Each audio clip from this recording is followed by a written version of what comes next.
দুফল হয়ে যাবে রুটিটা। সকাল সকাল এখন রুটি ভাজা হচ্ছে। গোপাল হচ্ছে যে খেয়ে পড়তে যাবে, আর দুটো পরোটা বানিয়ে দেবো।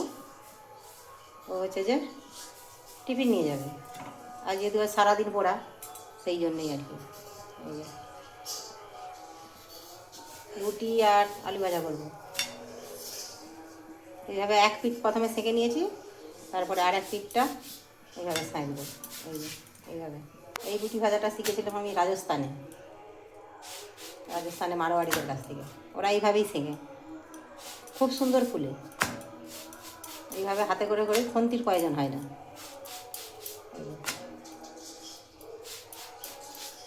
এইভাবে বারবার এক পিঠেই ভাজবো। ভেজে উল্টাবো, যা উল্টো দিকটায় আরেকটা রুটি দিয়ে চেপে। এই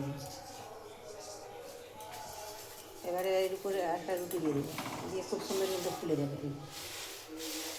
আর এবারে দুফল হয়ে যাবে রুটিটা, ভেতর থেকে খুব সুন্দর সেদ্ধ হয়ে যাবে।